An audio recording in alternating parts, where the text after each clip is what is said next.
ఇక భవిష్యత్తులో యుద్ధాలన్నీ డ్రోన్ల ద్వారానే జరుగుతాయా? వేల కోట్లు పెట్టి ఫైటర్ జెట్స్ కొనడం ఇకపై అనవసరమా? 2,000 కోట్ల రూపాయలు రాఫెల్ లేదా F-35 చేసే పనిని 20,000 రూపాయల డ్రోన్ ద్వారా చేసుకోవచ్చా? ఫైటర్ జెట్స్ యుగం ముగిసి డ్రోన్స్ ఎలా స్టార్ట్ అయిందా? Watch this report.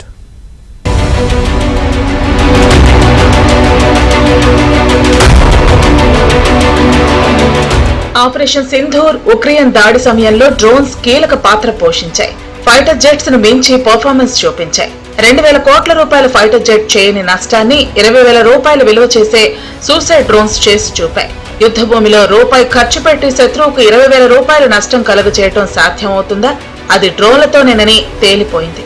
రష్యన్ ఆత్మాహుతి డ్రోన్లు ఉక్రెయిన్ కు అమెరికా ఇచ్చిన యుద్ధ ట్యాంకులను పడగొట్టాయి. ఉక్రెయిన్ సైతం డ్రోన్ల ద్వారా రష్యాను ఎదుర్కొంటోంది. డ్రోన్లకు దొరకకుండా రష్యా యుద్ధ ట్యాంకులను దాచిపెట్టుకోవాల్సి వస్తోంది. 117 డ్రోన్లతో బాంబర్లు, ఎయిర్ క్రాఫ్ట్లను నాశనం చేసి మాస్కోకు తాము $700 కోట్ల నష్టం మిగిల్చినట్లు ఉక్రెయిన్ తాజాగా ప్రకటించింది. 4,000 కిలోమీటర్ల మేర రష్యా భూభాగంలోకి చొచ్చుకెళ్లి కీవ్ చేపట్టిన ఆపరేషన్ స్పైడర్ వెబ్ సంప్రదాయ యుద్ధ వ్యూహాలకు కాలం చెల్లిందని నిరూపించింది. ఇకపై యుద్ధాలన్నీ డ్రోన్లతోనే అని చాటి చెప్పింది.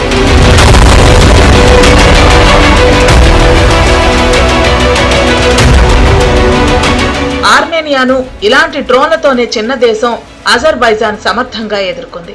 ఆపరేషన్ సింధూర్ సమయంలో పాకిస్తాన్ డ్రోన్ దాడులను సమర్థంగా తిప్పికొట్టడం వల్లే భారత్కు విజయం సాధ్యమైంది. అన్ని రకాల వాతావరణాల్లో తక్కువ ఎత్తులో వేగంగా ఎగరగలిగే సైనిక డ్రోన్లు శత్రు రాడార్ల కళ్లుగప్పి మరీ నిర్దేశిత లక్ష్యాలను ఛేదిస్తాయి. డ్రోన్ల తయారీలో టర్కీకి మంచి పట్టుంది. రకరకాల డ్రోన్లను తయారు చేస్తూ వివిధ దేశాలకు ఎగుమతి చేస్తూ కోట్లాది రూపాయలు ఆర్జిస్తోంది టర్కీ. ఇటీవలే పాకిస్తాన్ కు సైతం వాటిని అందించింది. చైనా సైతం పాక్ కు వంతపాడుతూ డ్రోన్ సప్లై చేస్తోంది. ఈ సమయంలో మరింత పటిష్టంగా సమగ్ర గగనతల రక్షణ వ్యవస్థను ఏర్పాటు చేసుకోవాలన్నారు కేంద్ర హోంమంత్రి అమిత్ షా. ఇది ముమ్మాటికి నిజం. ఎందుకంటే తుపాకీలు పట్టుకుని యుద్ధం చేసే రోజులు పోయాయి. సైనికుల సంఖ్యను బట్టి ఒక దేశ డిఫెన్స్ పవర్ ను అంచనా వేయలేం.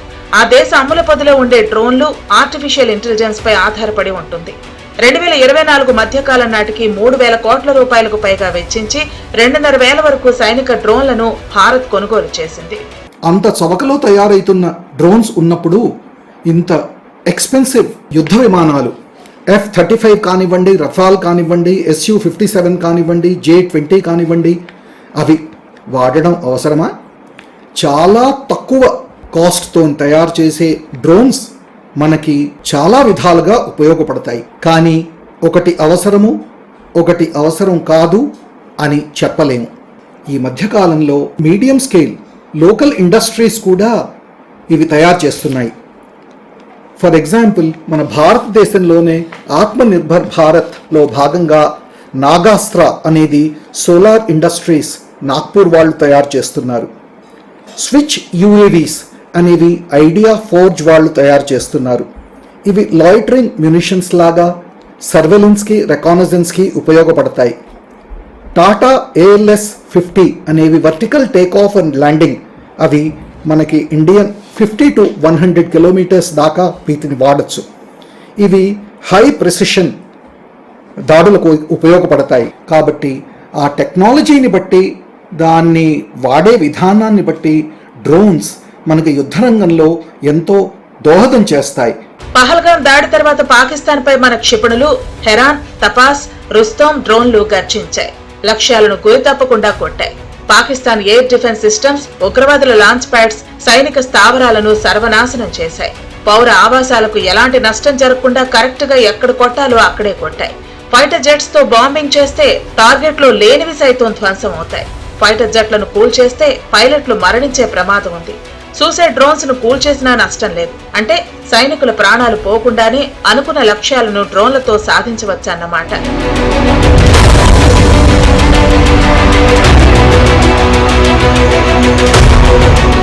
చాలా వరకు స్టెల్త్ డ్రోన్స్ రాడార్లకు దొరకవు. ఇండియన్ ఆర్మీ 1999 కార్గిల్ యుద్ధంలో డ్రోన్స్ ఉపయోగించి శత్రు సైన్యాలను తరిమివేసింది. 2002లో ఇజ్రాయెల్ నుంచి హెరాన్, సెర్చన్ లాంటి పైలట్ రహిత ఎయిర్ క్రాఫ్ట్స్ ను కొనుగోలు చేసింది Bharat.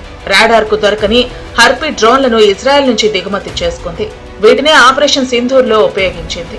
Pakistan has attempted multiple air intrusions using drones and conducted shelling using heavy caliber RT guns targeting civilian infrastructure and killing some civilians. सैन्य ठिकानों को निशाना नहीं बनाया गया। साथ ही दोहराया गया कि भारत में किसी भी सैन्य लक्ष्य पर